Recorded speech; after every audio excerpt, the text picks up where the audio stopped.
Recording is on.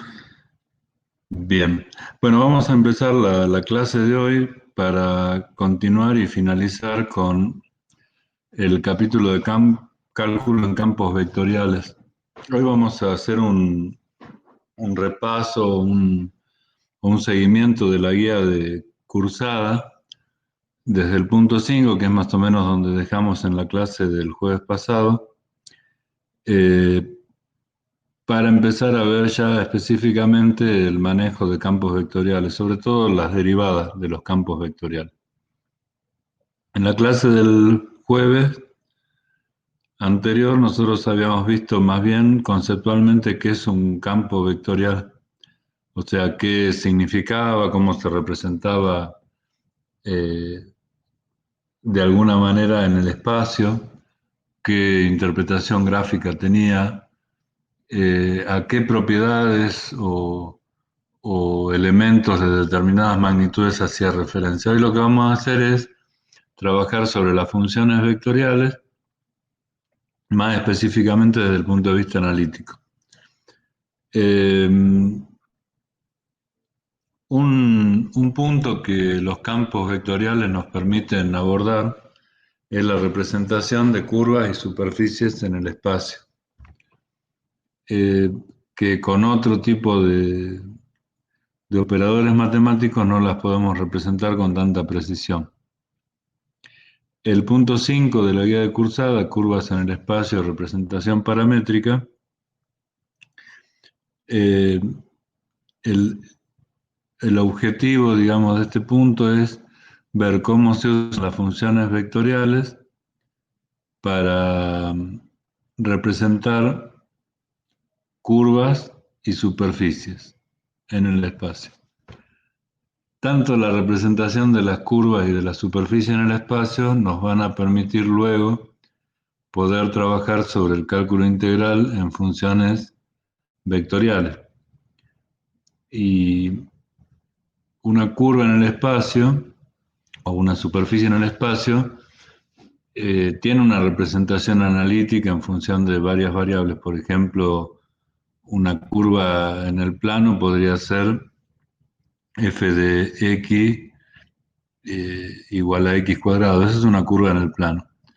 Una curva en el espacio ya no se puede representar como una función de dos variables, porque esa función de dos variables definiría una superficie. Por ejemplo, f de xy igual a x cuadrado más y cuadrado. Lo que se representa en el espacio en ese caso es una superficie y no una curva.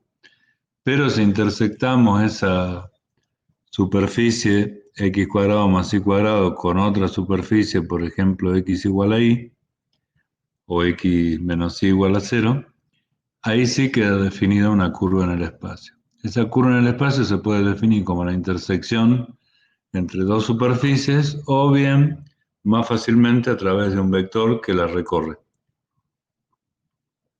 Y esa es la idea de lo que vamos a ver ahora en este momento, cómo representamos una curva en el espacio a través de un vector.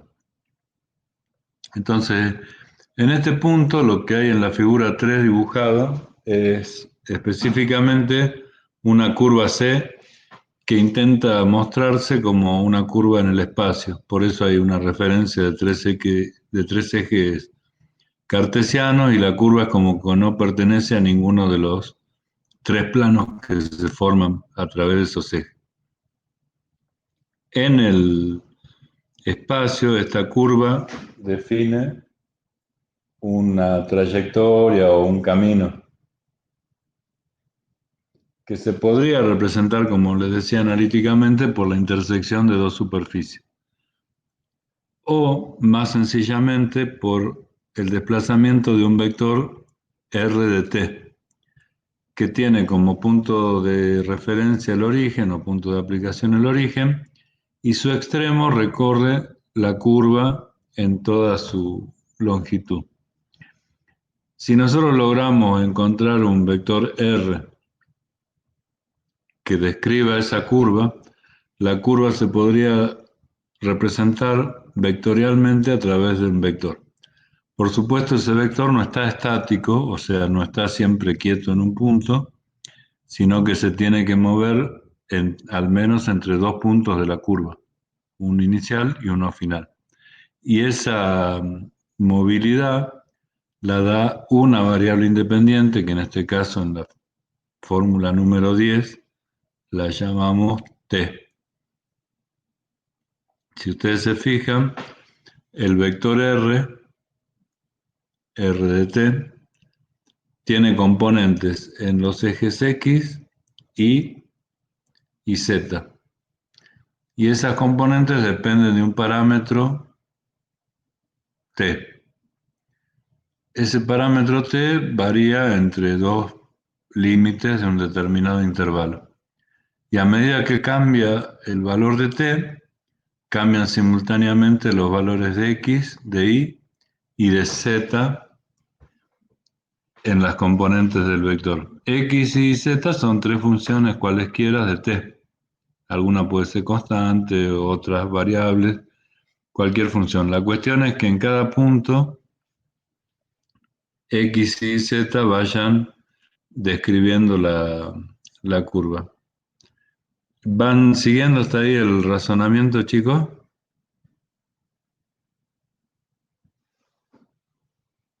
Por el chat se pueden poner, ¿sí?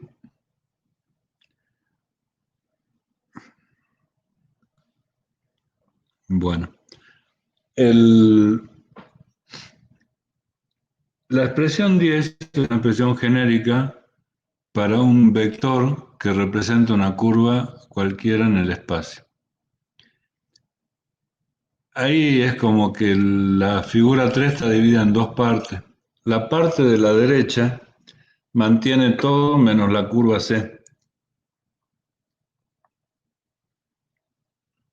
O sea, mantiene todos los elementos de de la gráfica que está a la izquierda, menos la curva C.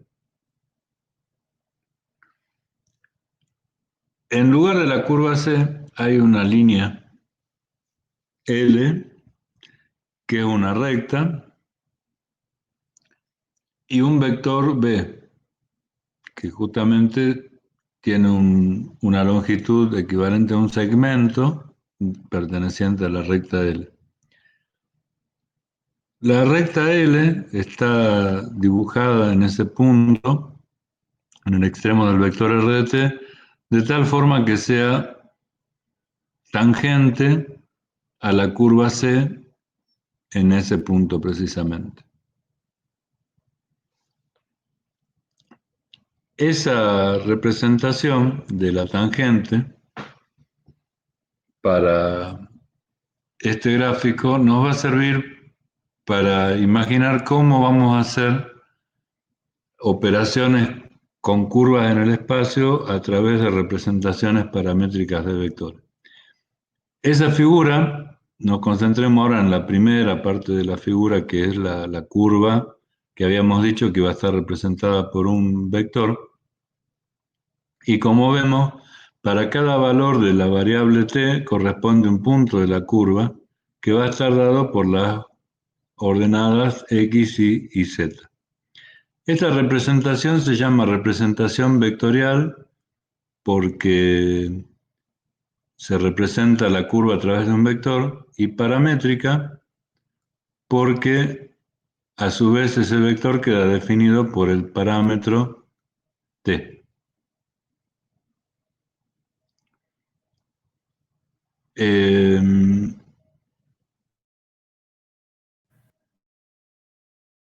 Mismo que t varíe crecientemente o decrecientemente, la curva va a ser recorrida en un sentido o en el otro. Por eso es que, de alguna manera, la curva está orientada en el espacio en función de cómo crezca o decrezca t.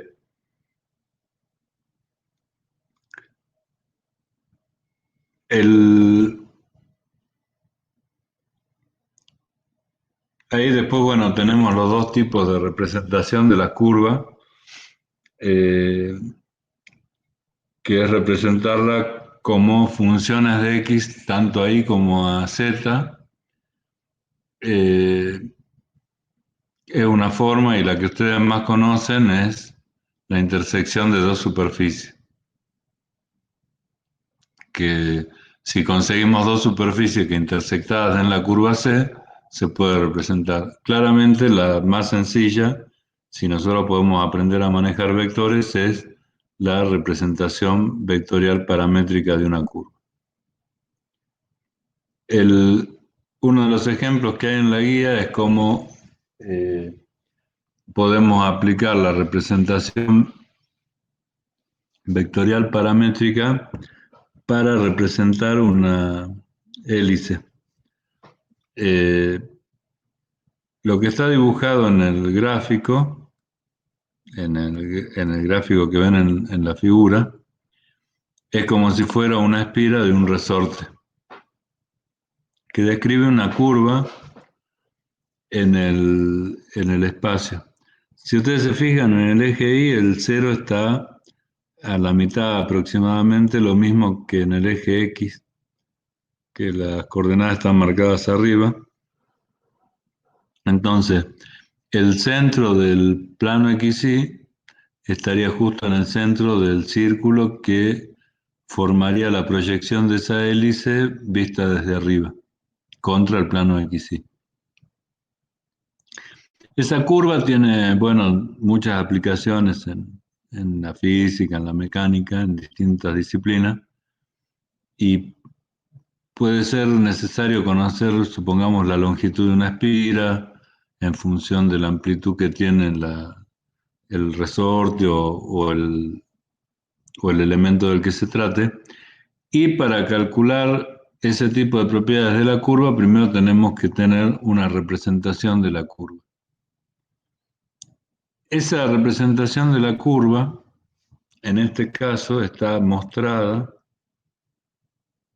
en la ecuación o en el conjunto de fórmulas que se llaman ahí número 13. R de t en el primer renglón de esa fórmula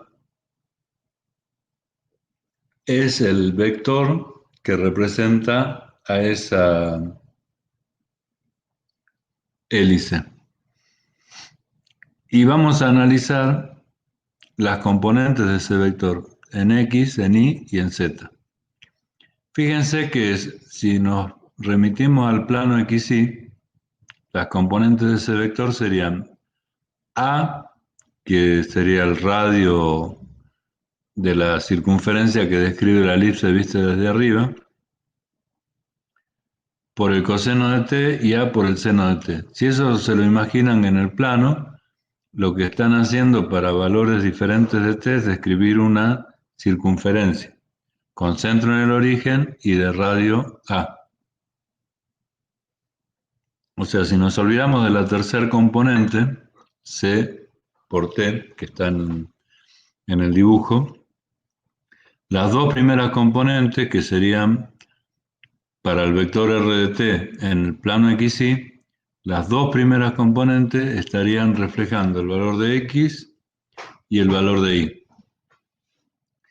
Y si A es el radio de una circunferencia y T es un ángulo,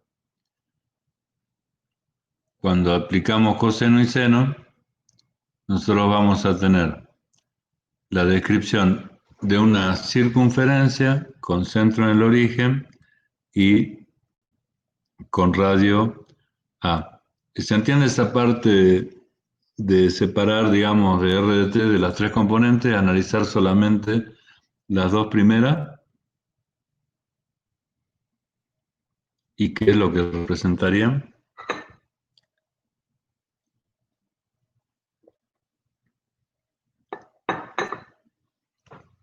Ahora, si nosotros realmente queremos representar la hélice, tenemos que darle altura a esa circunferencia que se forma en el plano XY. Si nosotros imaginamos que la hélice se eleva de manera constante, o sea, no es que la espira está chueca y tiene la primera parte, o sea, desde este puntito A ver cómo marcarlo. Desde este puntito hasta acá, la altura aumenta 5 veces más que desde este punto que marqué hasta acá. No, supongamos que sea una hélice perfectamente homogénea en cuanto a su desplazamiento. Entonces, a cada instante, a cada variación de t, la hélice aumenta una misma cantidad en el eje z. Eso lo podemos representar para la componente en z como c, una constante determinada, multiplicado por t. Entonces, a medida que t aumenta, el valor de z aumenta proporcionalmente. Eso a todo lo largo del intervalo en el que se desplace el ángulo t. Nosotros fijamos 0,2pi para ese intervalo si queremos representar solamente una espira o una vuelta de la hélice. Si pusiéramos 0 menor que t menor que 4pi, tendríamos en el dibujo otra espira más. Y si pusiéramos pi sobre 2, por ejemplo, tendríamos un cuarto de espira. Bueno, la otra condición es que c no sea 0. Si c fuese 0, tampoco es que no se puede representar el vector. Lo que pasa es que si c específicamente fuese 0, eh, en vez de una hélice, ¿qué curva tendríamos representada si c fuese 0? Circunferencia. Una circunferencia en el plano XY, exactamente. O sea, el vector que nosotros imaginamos con esas tres componentes, lo imaginamos en función de cada una de las componentes por separado, pero en realidad actúan las tres juntas. O sea, si C fuese 0, como recién dijo el compañero que no pude identificar, pero que estuvo muy bien la respuesta, sería una circunferencia. Y si C fuese negativo, pero no 0,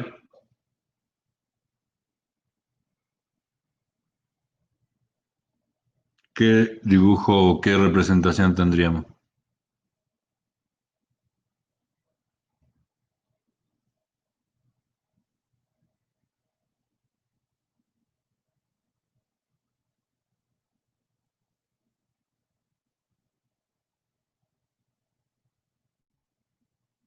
Sería una hélice circular por debajo del plano XY. Claro, la hélice empezaría a crecer, pero para valores de z negativos, es decir, a medida que aumenta t, como c, supongamos, es -1, por decir un valor negativo, el valor de z va a ir aumentando siempre proporcionalmente a t, pero en sentido negativo, y sería una hélice por debajo. O bien, eh, C puede ser positivo, pero nosotros podríamos alterar el intervalo de t y en vez de, como está planteado, entre 0 y 2pi, poner entre menos 2pi y 2pi.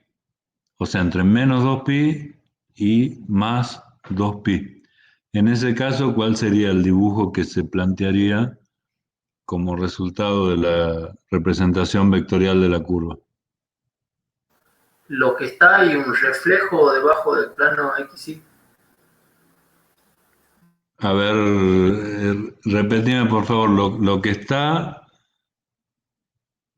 Claro, y un reflejo respecto del plano XY. Ah, perfecto, perfecto, el reflejo no entendía la palabra. Es lo que está actualmente más lo mismo, pero por debajo del plano XY. Y eso nosotros ahí lo que, digamos, el, la conclusión de estas consideraciones que estamos haciendo es que la representación de la curva la podemos hacer con un vector. Es relativamente más sencillo que intersectar dos superficies. Eh, Sería muy complejo determinar una hélice intersectando dos superficies. Tendríamos que tener un plano con una inclinación proporcional a C, más un cilindro, pero eso nos serviría, por ejemplo, para una cierta parte de la curva, porque después el plano desaparece o se extiende al infinito y ya no nos toma de vuelta la elipse en otros puntos. En cambio, la ventaja que tiene la representación vectorial es que manejando las componentes del vector por un lado, que ahí las quise marcar, pero bueno, se me pone todo azul. Las componentes del vector por un lado, o sea, esta parte de acá arriba,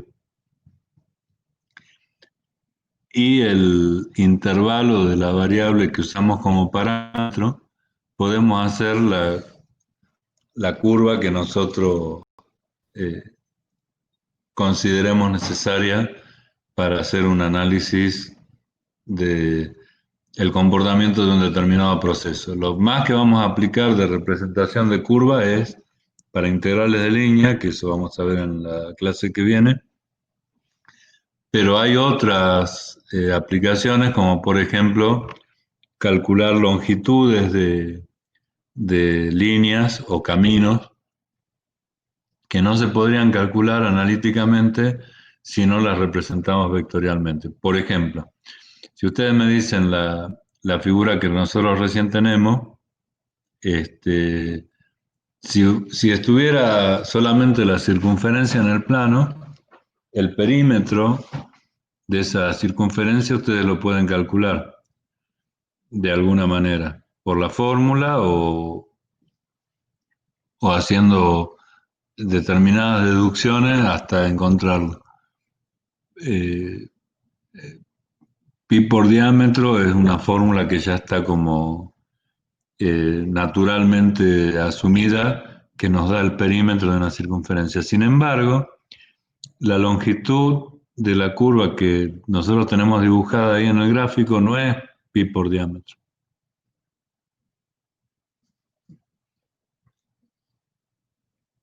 ¿O sí? ¿Qué les parece a ustedes? La longitud de la circunferencia que forma la proyección de esa hélice en el plano, la longitud del perímetro, ¿no es cierto?, de esa circunferencia, sería igual a la longitud que tiene la curva que forma la hélice que estamos viendo en el dibujo, ¿o no?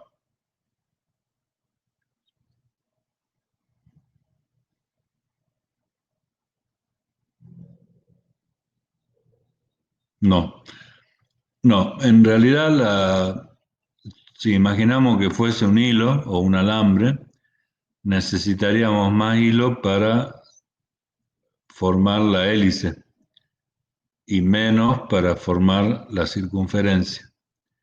Ahora, esa longitud, para calcularla, tenemos que tener claramente identificada la representación analítica de la curva. En el caso de una circunferencia tenemos muy clara cómo es la curva x cuadrado más y cuadrado. Con algunas variantes nos da una noción de una circunferencia. No así para una hélice, que recién nosotros ahora analizamos la representación vectorial. Uno de los aspectos que nosotros debemos manejar para estudiar las curvas representadas por vectores es la tangente a la curva en el espacio, en cualquier espacio, ¿no? En el espacio de 2, 3 o n dimensiones, no necesariamente de 2 o 3 dimensiones.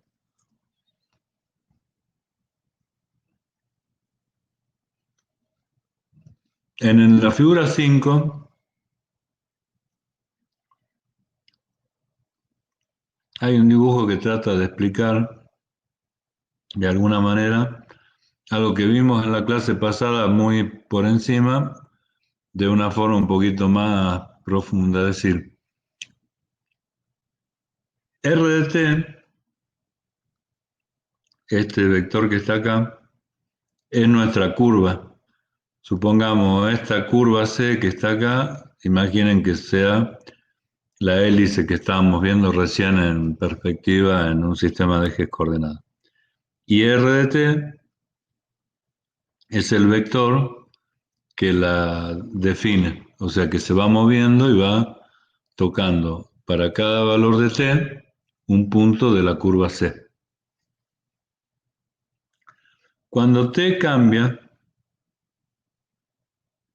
cuando el parámetro t cambia y se mueve, porque es una variable, un incremento delta t, en general r de t también va a cambiar, salvo que fuera un vector constante, de otra manera va a cambiar. Y va a tomar un valor que podemos llamar r de t más delta t, considerando que delta t es el incremento que sufrió el parámetro t. El vector se va a desplazar, pero nunca se va a apartar de la descripción de la curva que representa. Para todo valor de t, r, si representa la curva, va a estar comprendido dentro de los puntos que pertenecen a la curva C. Ahora, este delta de t generó un incremento en el vector r de t. A ver cómo marcamos ese incremento. Ese incremento estaría dado por el valor de R en tema delta t, que está marcado por el punto Q, menos el valor de R de t, que está marcado por el punto P. Ahí se formaría un vector delta R, que tendría la misma dirección que la línea L, que une a P con Q.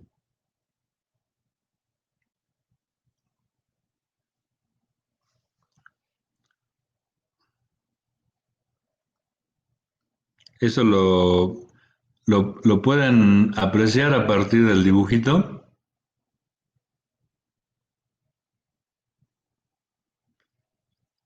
O sea, lo que está pasando con ese vector que se está moviendo. Sí, puedo repetir, puedo repetir.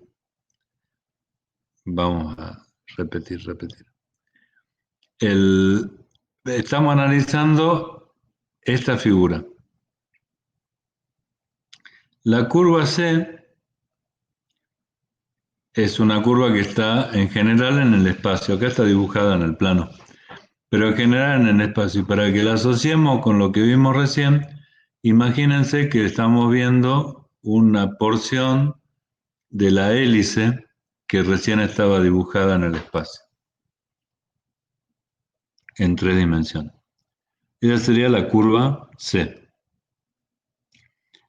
R de t es nuestro vector que la describe. O sea, que para todo valor de t,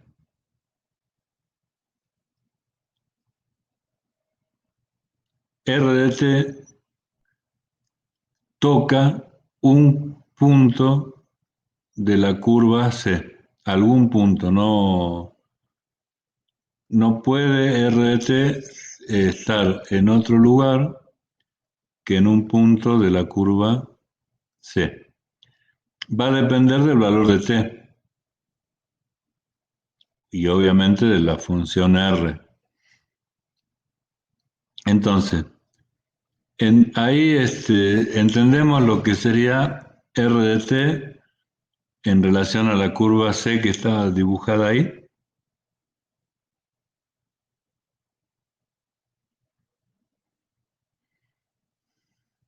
Bien, entonces, Ahora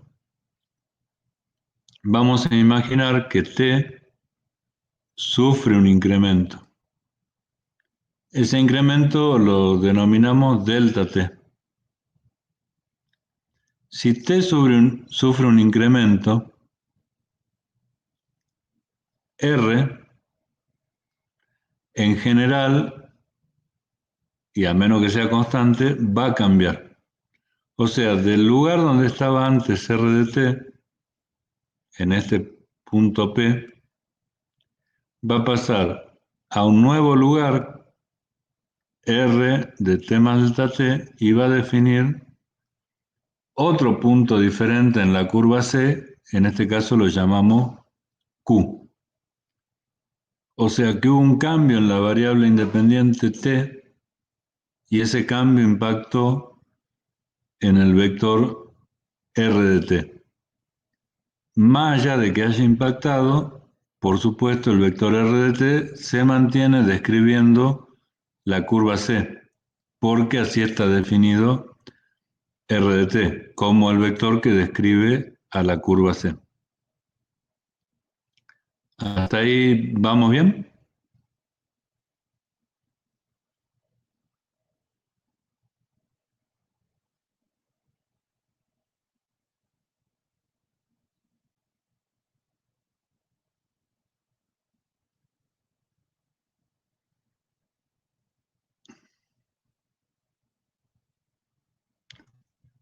¿Esto último se entendió, chicos? El último concepto.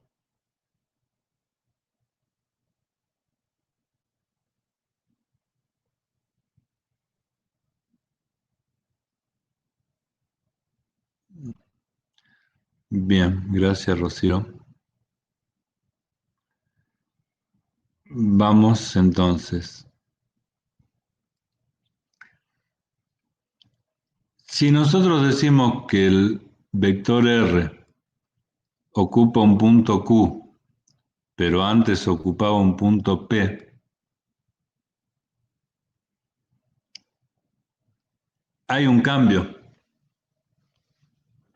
en R de T. Y acá un paréntesis. Cuando en una función escalar de una sola variable decíamos que f de x y f de x de t de x más delta x tenían un cambio, el cambio se evaluaba en el valor de la función. Y ese cambio se medía como un segmento en general en el valor de la función porque era una función escalar. Como ahora estamos hablando de una función vectorial, cuando la variable independiente cambia, que en este caso es t, la función cambia, que en este caso es r, que es un vector. Ahora, cuando cambia un vector, como el vector tiene varias propiedades, no solo el módulo, sino también la dirección y el sentido, ese cambio no lo podemos determinar solamente por un número real delta r, sino que lo que cambia es el vector entero, digamos, del punto P, que define al vector R de T, pasamos al punto Q, que define el vector R de T más delta T. Ahora, si nosotros quisiéramos determinar delta de R, ¿qué tendríamos que restar? ¿Qué operación tendríamos que hacer para sacar o determinar el delta de R vector?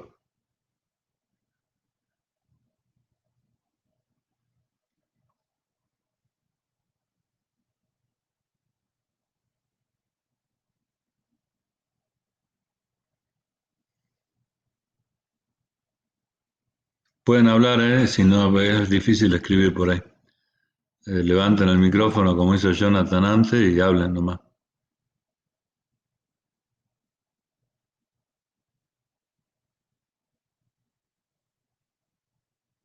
¿Se entendió la pregunta?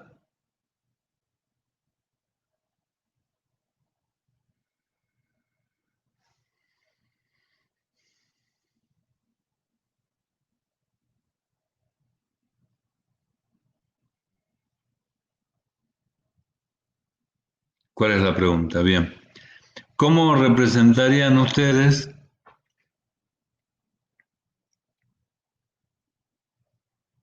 A ver, Álvaro dice que se está cortando la transmisión. ¿A alguien más le pasa?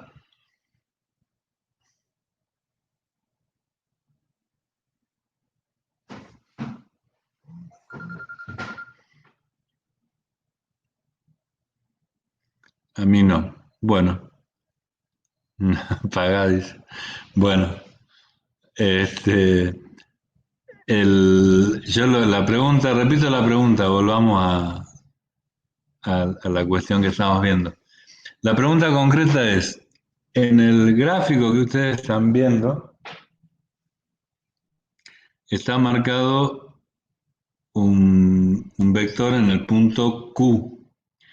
Ese vector antes valía lo que vale el punto P. Y la diferencia entre esas dos posiciones la generó delta de T. La pregunta concreta es, para definir la diferencia que se produjo en el vector R a causa de la variación de T, ¿con qué operación pueden describir el delta de R resultante?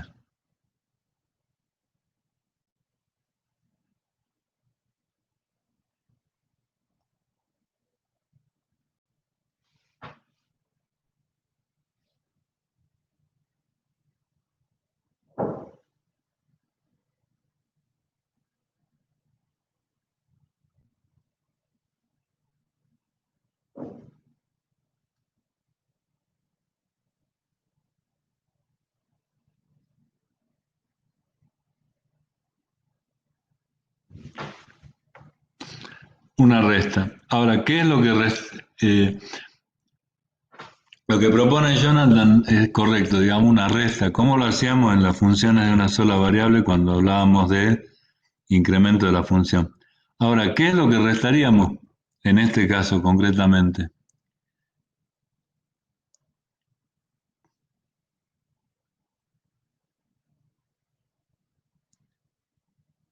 Sumábamos al negativo si se trataba de vectores. Bueno, lo que dice Rolando ya apunta a que, bueno, y lo completa Jonathan, a que la idea va a ser trabajar con vectores, digamos. Entonces, ahí el tema es, el nuevo vector Q menos el vector P darían la diferencia producida en el vector R a causa de delta T. Esa sería más o menos la idea. El, el vector Q menos P está, digamos, determinado por esta línea punteada que une los puntos P y Q. Y estaría orientado, digamos, desde P hacia Q, esa diferencia que sería el delta de R. Ahora, imaginemos que delta T se va haciendo cada vez menor. Este vector eh, que se forma como diferencia entre Q y P, cada vez va a estar más confinado a las cercanías de P y cada vez va a tener una dirección que en lugar de acompañar a la recta L, va a acompañar a la recta donde está dibujado el vector U. En el límite, este vector U que está acá, va a tener la dirección tangente a la curva C en el punto P. Y a eso lo llamamos R', o sea, la derivada del vector R respecto del parámetro T. Esa derivada es un vector, tiene una magnitud, pero además tiene una dirección y un sentido. Y esa derivada depende de la función R, por supuesto, y de cómo varía la variable independiente. Nosotros podemos definir nuevamente la derivada de un vector definido en forma paramétrica a través de la función que ahora vamos a ver en la pantalla. Un segundito, por favor.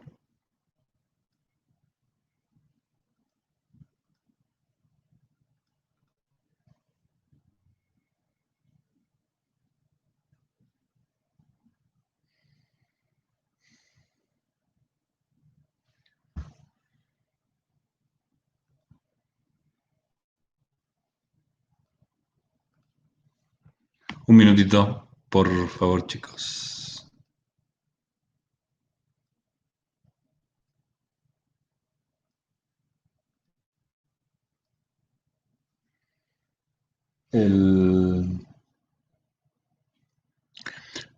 Ese vector R' o la derivada de R lo podemos definir. Si ustedes se fijan en esta fórmula número 14, lo que tenemos es en el corchete el numerador del cociente incremental que usamos siempre para determinar derivada. O sea, el valor de R en el punto T más delta T, que para nosotros sería Q, menos el valor de R en el punto T, que para nosotros sería P. Ese es un vector, esa resta. Si a eso lo dividimos por delta T, tendríamos el incremento por unidad de variación de T. Y si T tiende a 0, delta T tiende a 0, definimos la derivada de R. Ese vector R' tiene una propiedad importante, que es que su dirección es tangente a la curva en el punto que nosotros consideremos.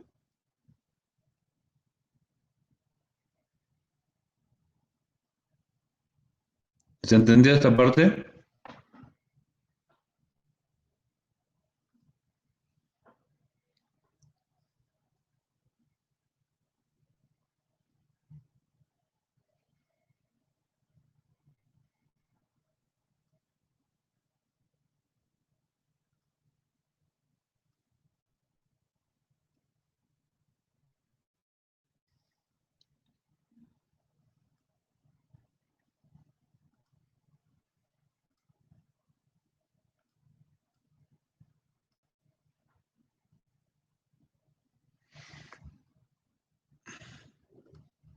¿Se entendió? Bueno, qué suerte.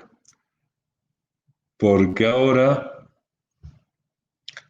entendiendo esa parte, digamos, de que podemos representar una curva con un vector y a su vez, con la derivada de ese vector, podemos calcular la tangente a la curva, se simplifica mucho el cálculo vectorial. Acá en el ejemplo 3 de la guía, dice determinar la tangente a la elipse tanto, en un punto determinado. Bueno,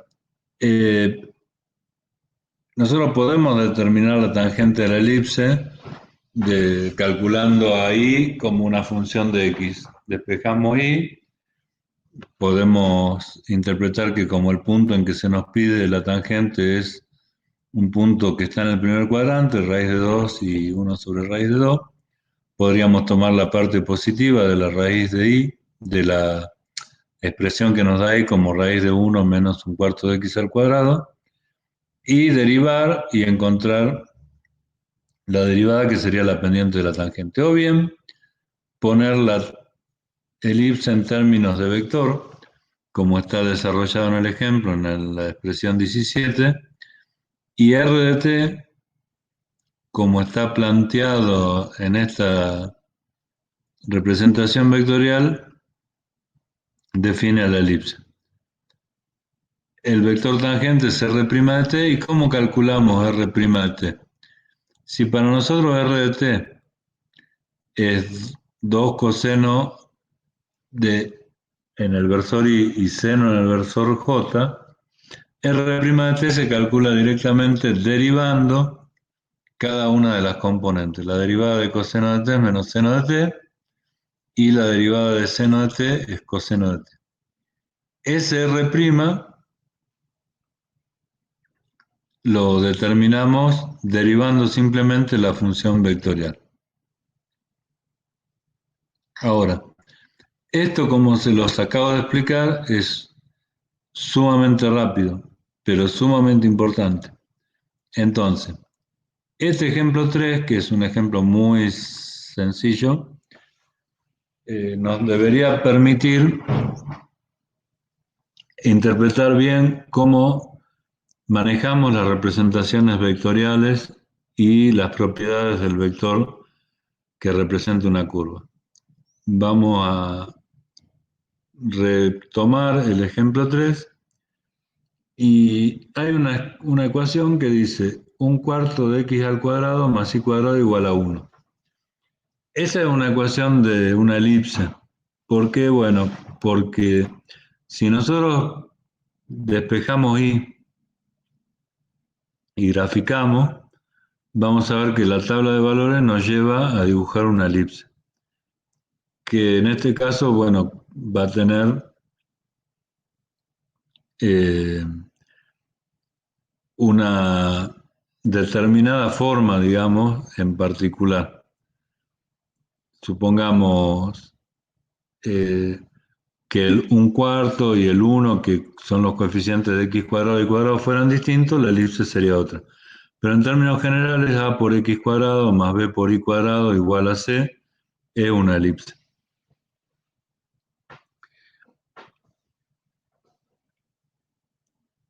Nosotros podemos representar esa elipse de forma vectorial. Para que eso suceda, tenemos que elegir un vector r de t que para cada punto de t toque un punto de la elipse. Y esa representación vectorial nosotros la tenemos que crear.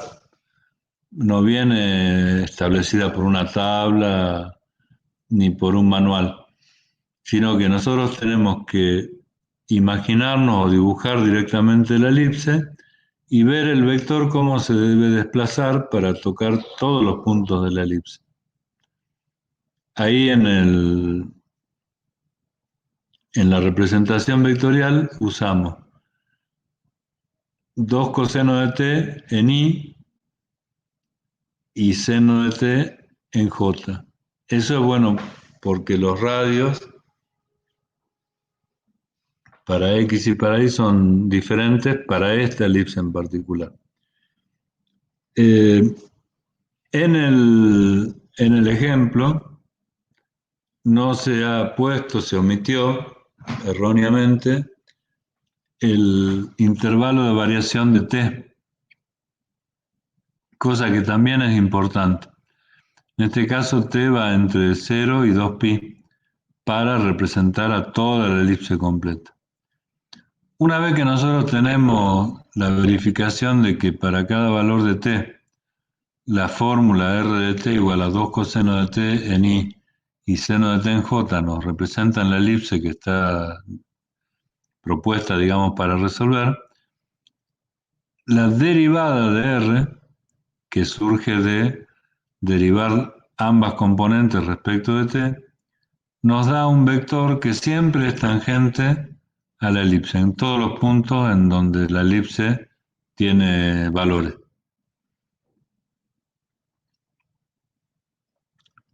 El siguiente paso es ver en el punto que nos pide el problema cuál es la tangente, cómo hacemos para determinarla. En ese punto, raíz de 2 para x y 1 sobre raíz de 2 para y, teniendo esta fórmula, r de t igual a 2 coseno de t en y seno de t en j, podemos determinar que si x es raíz de 2, 2 coseno de t tiene que ser raíz de 2.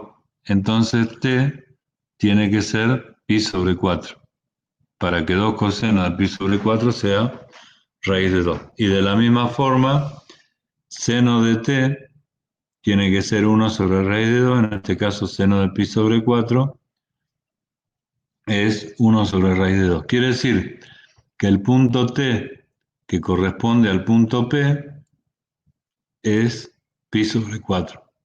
Si determinamos R' en pi sobre 4, nos da esta expresión que sería la tangente.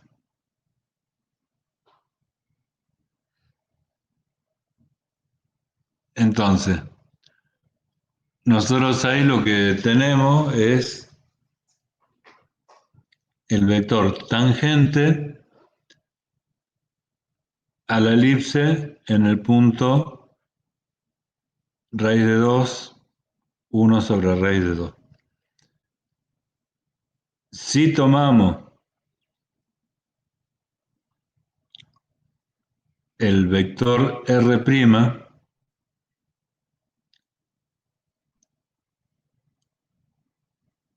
como, digamos, derivada de la función, vemos que la función original,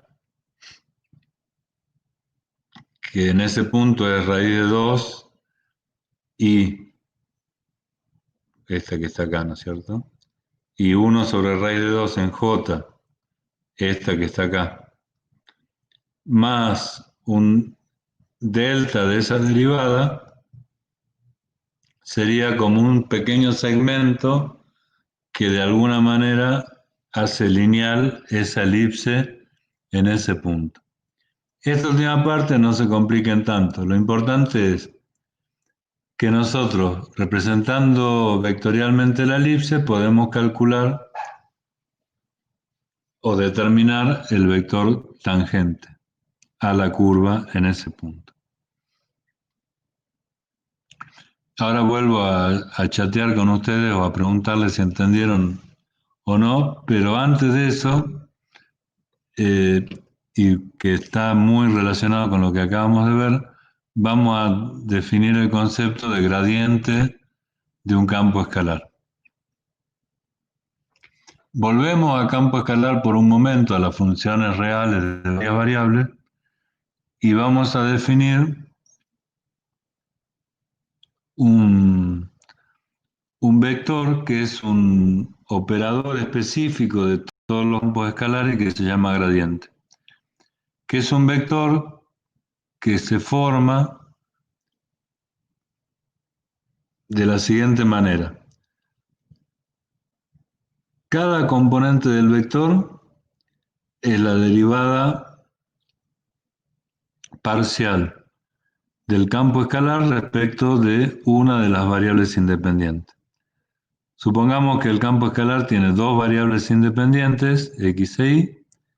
Entonces el gradiente de ese campo escalar va a ser un vector que va a tener dos componentes.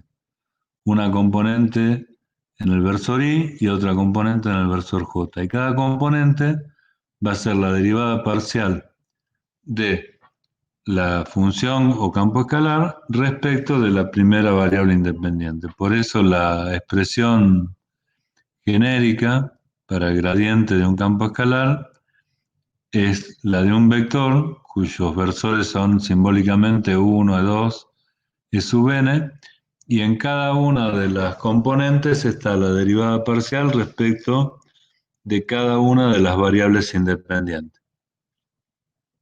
Por ejemplo, Si nosotros tenemos una función de tres variables, que sea 2x más iz menos 3y cuadrado, ahí tenemos tres variables. Entonces el vector gradiente de ese campo escalar va a ser un vector con tres componentes. Una componente en el versor y, una componente en el versor j y una componente en el versor k. Si nosotros derivamos f de x y z respecto de x, que sería la primera variable, nos da 2. Y esa es la componente en el versor y. Si derivamos 2x más iz menos 3y cuadrado respecto de y, nos da z menos 6y. Y esa sería la componente en el versor j. Y finalmente, si derivamos la misma función f de x y z respecto de z, nos da y, que sería la componente en el versor k. Y el gradiente de f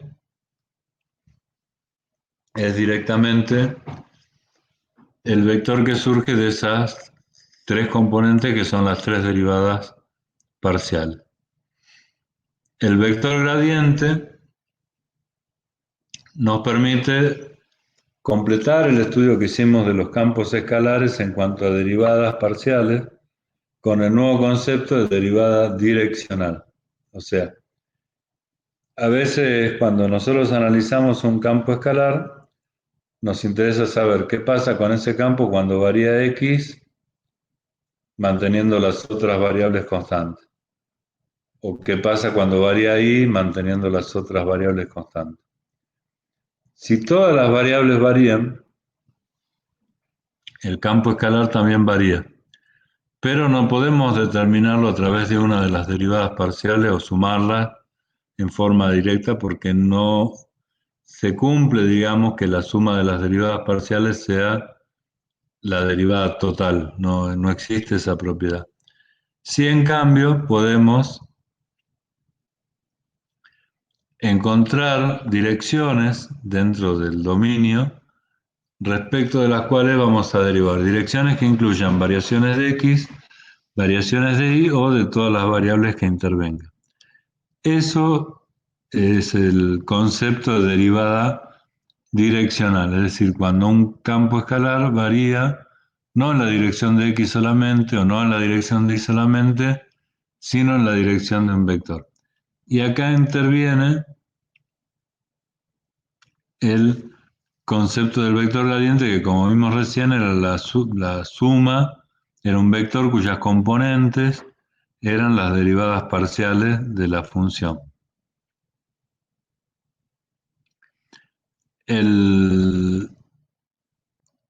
una pequeña demostración que no es muy compleja, pero que en definitiva lo que establece o termina de establecer es que la derivada en cualquier dirección A del campo escalar F es el vector A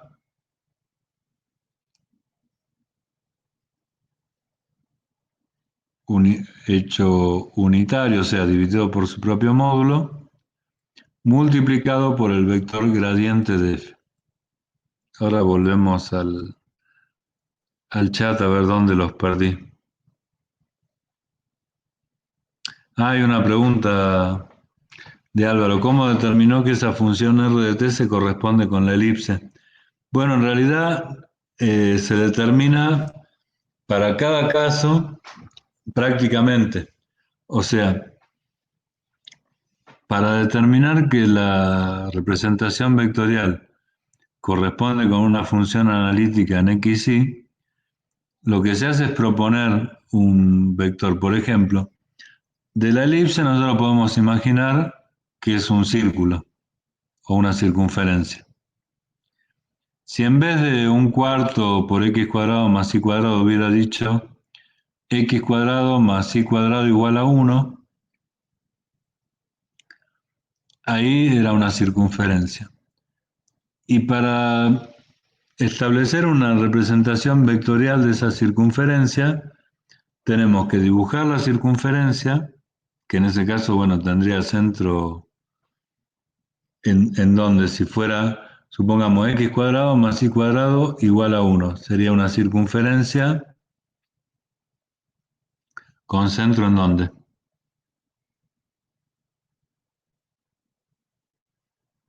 Bien. Entonces, esa circunferencia de radio 1 con centro en el origen la podemos dibujar. Y sabemos todos los puntos que intervienen para definir la circunferencia. Un vector que la recorra podría ser uno que tenga centro en el origen y que dé la vuelta alrededor del origen partiendo del punto 0, 1 o 1, 0, podríamos elegir cualquiera, por ejemplo 1, 0, x igual a 1 igual a 0 y de ahí que gire hasta volver al mismo punto. Para representar ese vector nosotros podríamos decir que la componente en x es una función de un coseno y la componente en y es una función de un seno. Como el radio es constante e igual a 1, ni el coseno ni el seno lo tenemos que multiplicar por nada porque es un círculo perfecto. Ahora, si en vez de x cuadrado más y cuadrado igual a 1 tenemos un cuarto de x cuadrado más y cuadrado igual a 1, no va a ser una circunferencia, va a ser una elipse. Y esa elipse la podemos dibujar en el plano. También podemos poner un vector que tenga, digamos, origen en el centro de coordenada, que toque la elipse a lo largo del eje X y que dé la vuelta. Nada más que cuando usemos la función seno, se va a desplazar entre dos determinados valores de X. Y cuando usemos la función coseno, se va a desplazar entre dos valores determinados de Y. Eso es lo que nosotros tenemos que deducir para plantear la equivalencia entre la representación vectorial y la representación analítica. ¿Se entendió más o menos?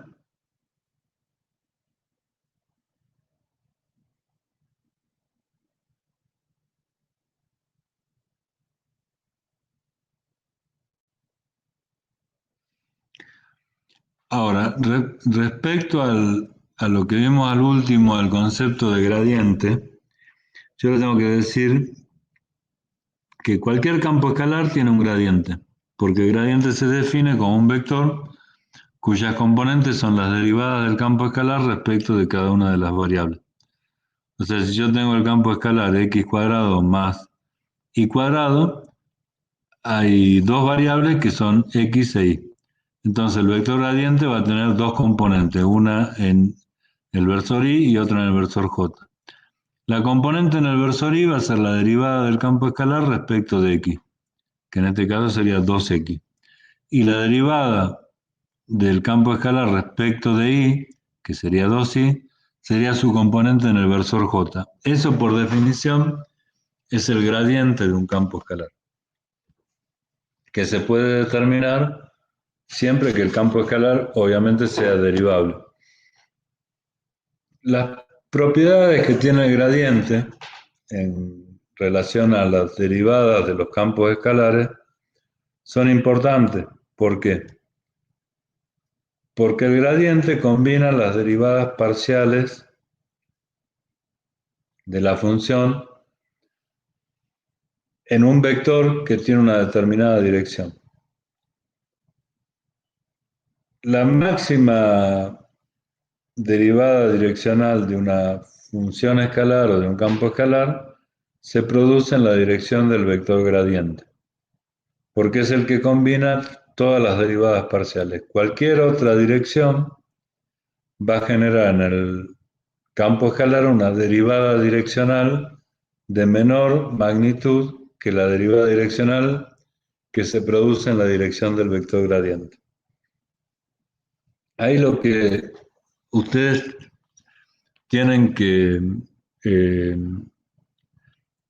tratar de estudiar o leer o interpretar o comprender es en la guía de cursada, la parte donde está definido el vector gradiente, que es lo que acabamos de ver, y los 2 o 3 ejemplos que hay de determinar el vector gradiente y la derivada direccional, tratar de interpretar lo que significa y sobre todo el mecanismo de cálculo.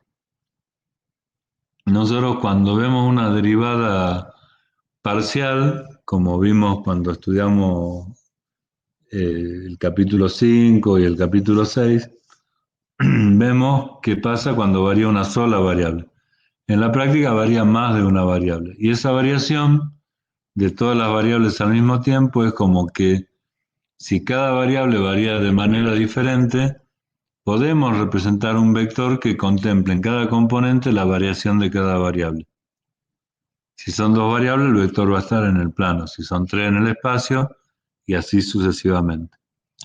Cuando nosotros derivamos respecto de ese vector, vamos a encontrar cómo se mueve la función cuando las variables cambian en esa proporción. Es un concepto que hay que elaborarlo de alguna manera. El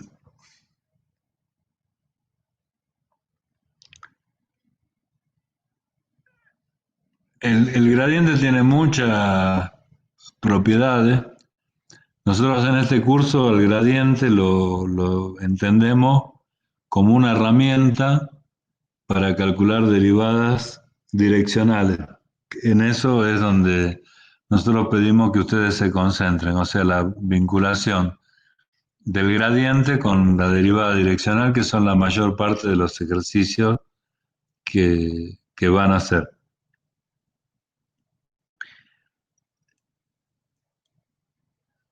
Y por último, para cerrar, digamos, este tema, 2 conceptos vinculados con los campos vectoriales. Hay un par de videos en el aula que establecen intuitivamente qué es la divergencia y qué es el rotor, que vamos a ver ahora enseguida, a través de animaciones. Eso está bueno que si pueden verlos, vean. Son aplicaciones más complejas del análisis matemático. No en todas las carreras van a utilizar, probablemente únicamente en química, en la parte de mecánica de los fluidos, tanto la divergencia como el rotor de un campo vectorial. Y se lo explico conceptualmente en 2 minutos.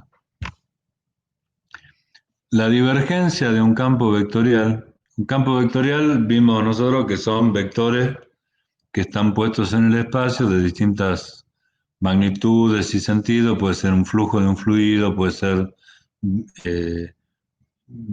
viento, puede ser campo magnético, bueno, puede ser cualquier tipo de magnitud que tenga que ser representada vectorialmente y que está dispuesta de alguna manera en el espacio.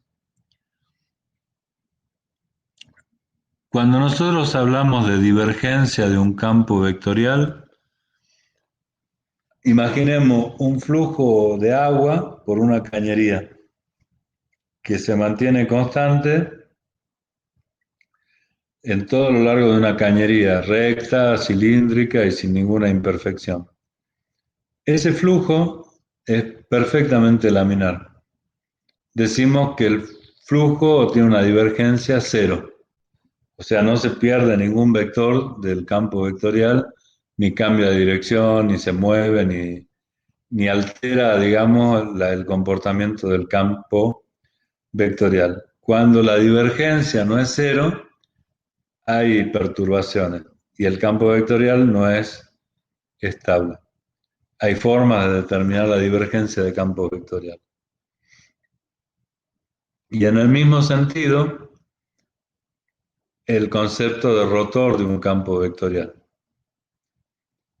Puede ocurrir que la divergencia del campo vectorial sea nula, o sea que el campo vectorial se mantiene constante a lo largo de todo el circuito que estamos analizando, pero internamente está rotando los vectores, o sea, se están desplazando en un sentido, no en el del movimiento de los vectores, sino en un movimiento perpendicular a los vectores. Hay una rotación del campo vectorial como si se formaría un tirabuzón o una espiral, digamos, en una columna de agua.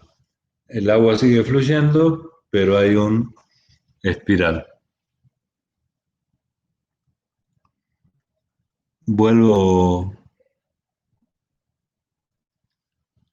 al chat y a verlos a ustedes, o que ustedes me vean a mí. Vamos a dejar de compartir esto. Y acá estamos. Bueno, hoy la idea fue fundamentalmente reforzar el concepto de representación vectorial de curva en el espacio multidimensional. La representación vectorial paramétrica de curvas nos permite, como herramienta del análisis matemático, resolver los problemas de integrales de línea y de superficie, que son los dos capítulos que nos restan de la materia, que tienen un montón de aplicaciones en la ingeniería, que no todos los ingenieros las aplicamos porque solamente los proyectistas y los calculistas en procesos usan ese tipo de integrales, pero conceptualmente hay que interpretar, primero, que es una herramienta que existe, y segundo, que tiene múltiples usos fuera de la ingeniería también. Lo que pregunta Álvaro, si de lo que hablábamos recién del vector que puede tener cualquier dirección, entiendo que se estaba refiriendo por la hora al vector en donde representamos paramétricamente una curva. Así puede tener la dirección que nosotros querramos, pero cuando definimos los límites del parámetro t, tenemos que tener en cuenta esa dirección. No sea cosa que nosotros hacemos girar el vector de 0 a 2pi y después a t le ponemos otros valores que complicarían la representación gráfica. Volviendo al tema del capítulo que vimos hoy, la última parte, tres propiedades, gradiente, divergencia y rotor, claramente yo les recomendaría que tanto en las clases de resolución de problemas como cuando puedan estudiar un poco, se concentren en gradiente de un campo escalar, relación entre gradiente y derivada direccional de un campo escalar, cómo que eso complementa lo que vimos en la primera parte de esta segunda fase de la materia, o sea, capítulos 5 y 6, en donde habíamos llegado únicamente hasta derivadas parciales, y ahora con el concepto de derivada direccional ampliamos claramente el campo de los cálculos que podemos hacer con las derivadas. ¿Alguna duda? Si no, ya tienen que irse a resolver el problema. Dudas debe haber un montón, pero algo que podamos contestar en 2 minutos.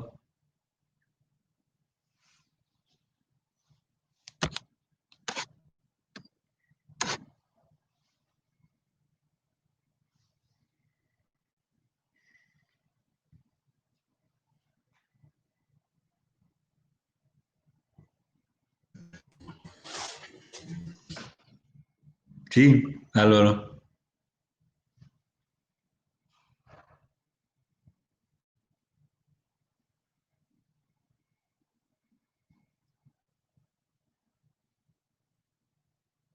Bueno, se están yendo, chicos.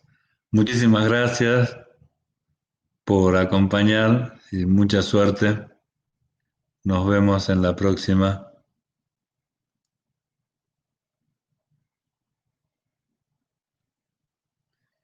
Hay muchas más aplicaciones con gradiente de lo que damos en este curso, que es una introducción. si hay todo lo que es campo vectorial, el gradiente es un elemento central para transferencia de calor, para transferencia de masa. El gradiente es un punto importante. Bueno, chicos, nos vemos el jueves con el tema 9.